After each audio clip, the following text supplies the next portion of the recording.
Welcome to Stuff You Missed in History Class, a production of iHeartRadio.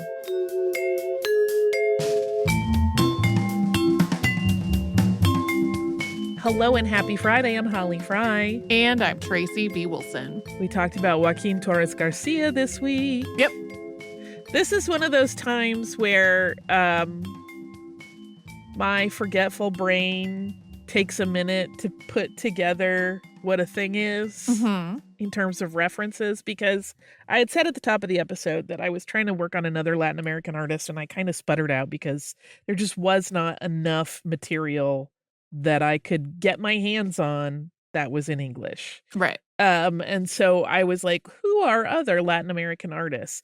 And I had done some searching online and consulting lists, and I saw his name and I was like, oh, that's interesting. And I started reading about him. And then I started looking through my pictures that I took when we were in Barcelona at various museums. And I'm like, oh, there's his work. There's his work again. I already had him on my list. I just forgot. Yeah.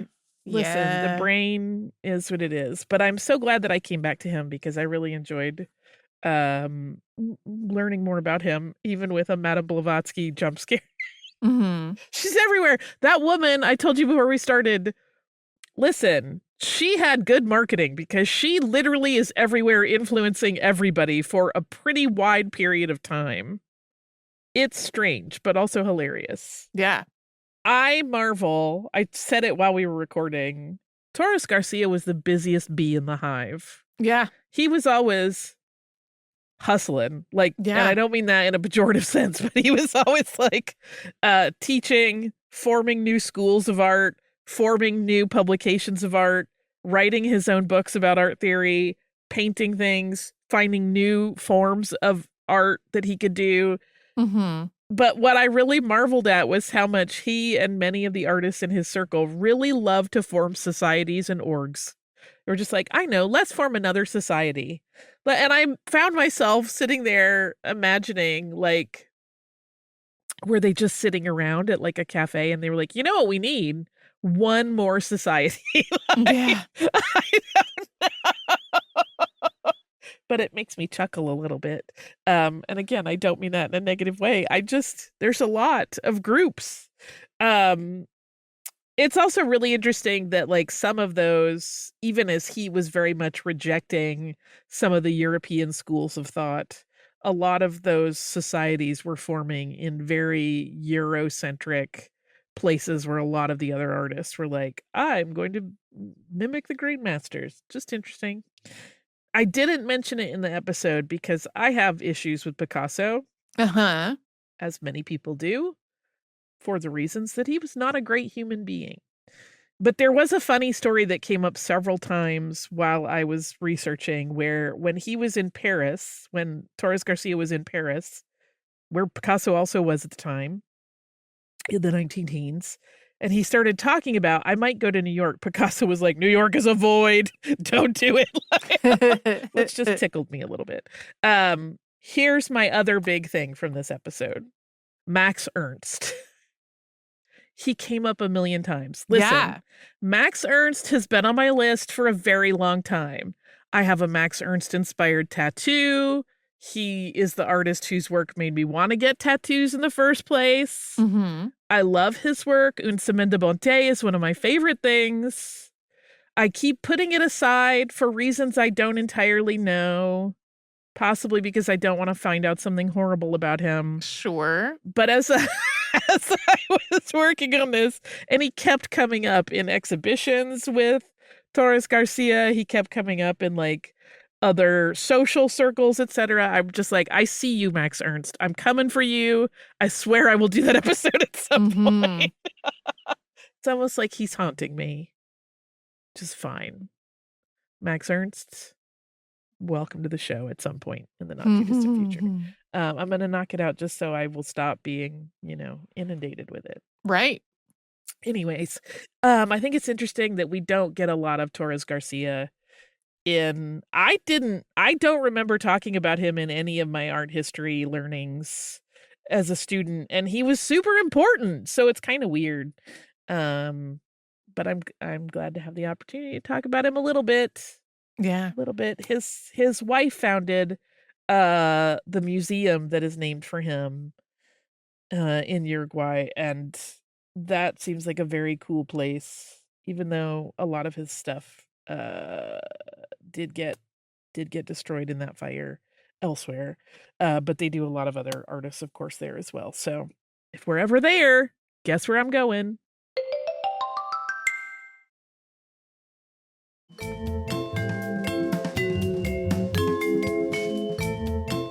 We talked about the SL1 nuclear reactor incidents on the show this week. Yeah, not the most peppy story. No. Happy holidays, everybody.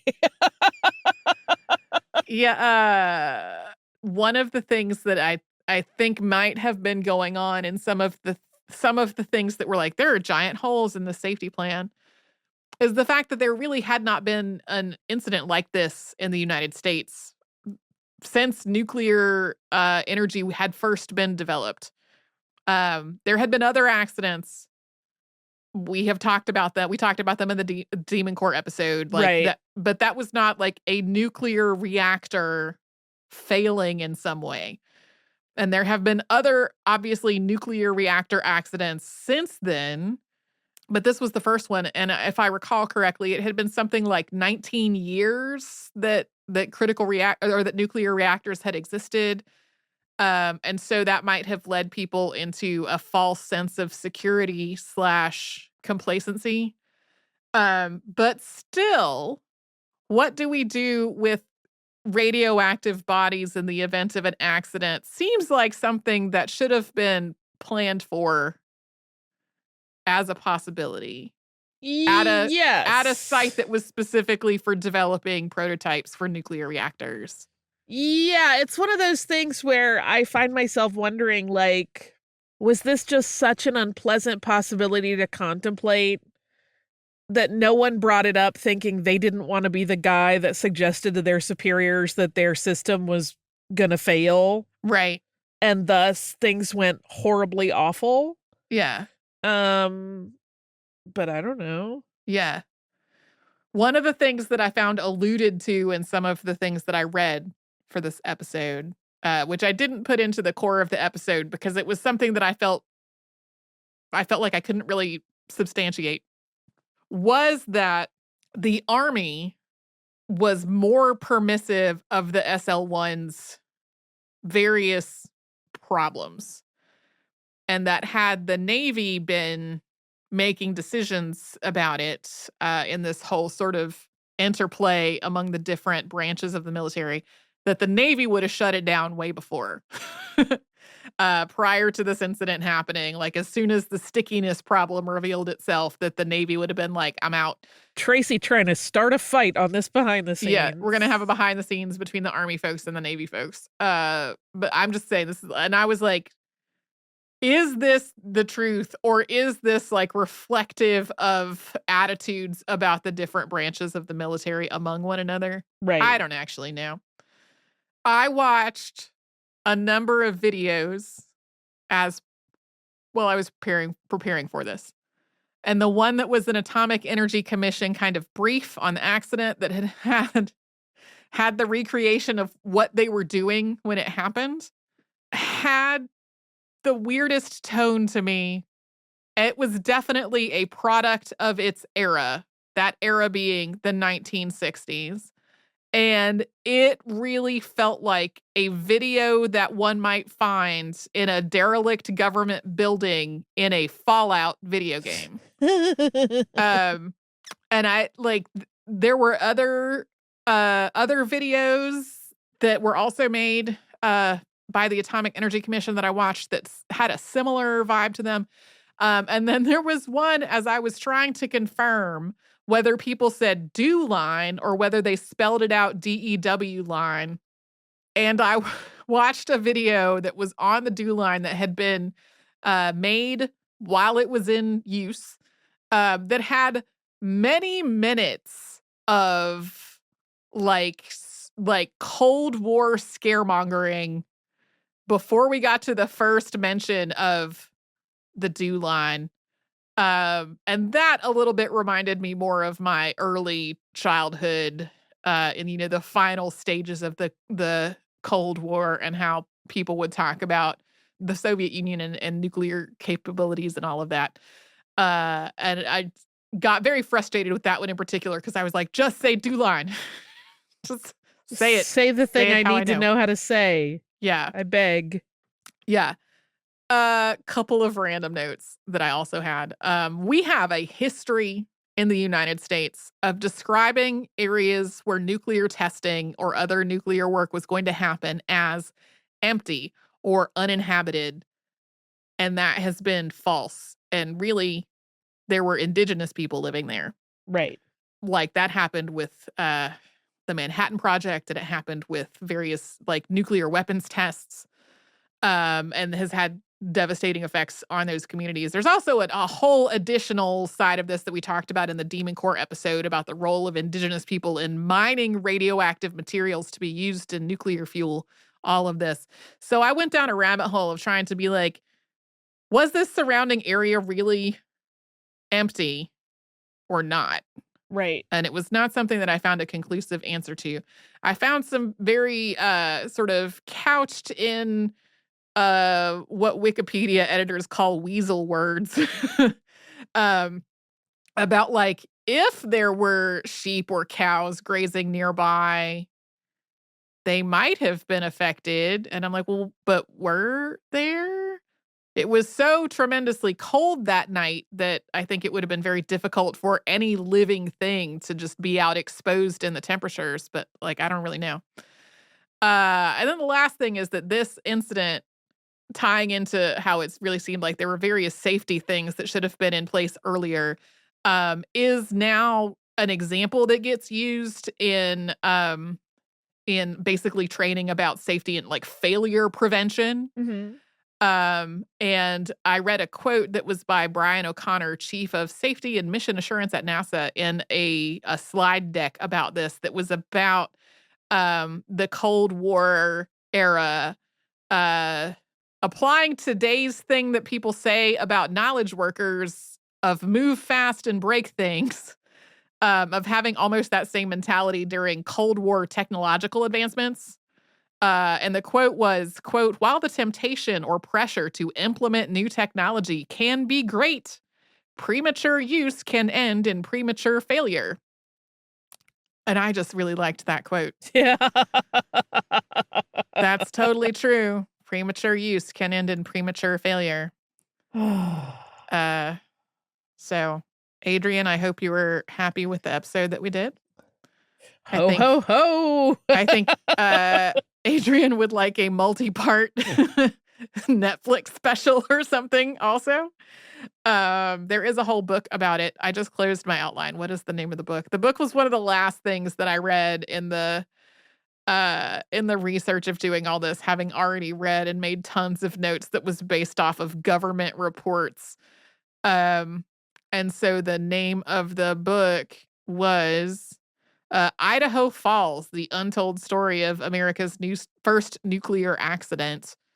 Um, and it has more of a, you know, human account of it rather than the many military reports, Right. which read like military reports. So yeah, that's probably the last nuclear accident we'll talk about for a while because a lot of the nuclear accidents are a lot more recent than we talk about on the show. Yeah.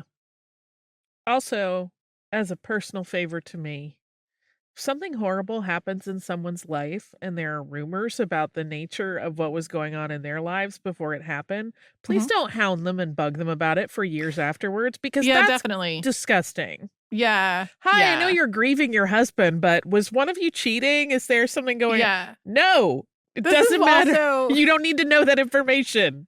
it was an intentional decision on my part not to include the names of any of the wives. All 3 of the men were married, 2 of them had children, one's wife was pregnant, and I don't think any of the people involved are living at this point, although their children may be, and, the fact that people were like, they did kind of become this focus on something they really didn't have anything to do with. I was like, I'm not gonna name them specifically because I feel like I don't wanna add, even Right. though they're at this point probably deceased, add to the spectacle of, people hounding them for many years. In one case, one of them had, like, gotten married and was sort of trying to move on with her life, and it kept being brought back up. Um, Rude. and, Gross and rude. again, lot of documentation of this reactor having issues before any of it happened. Yeah. Um, yeah.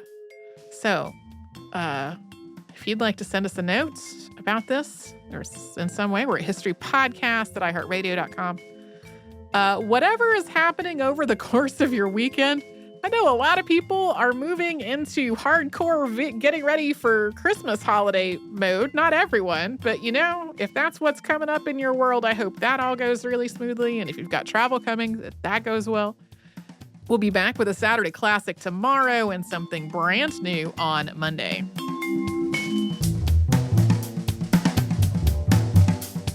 Stuff You Missed in History Class is a production of iHeartRadio. For more podcasts from iHeartRadio, visit the iHeartRadio app, Apple Podcasts, or wherever you listen to your favorite shows.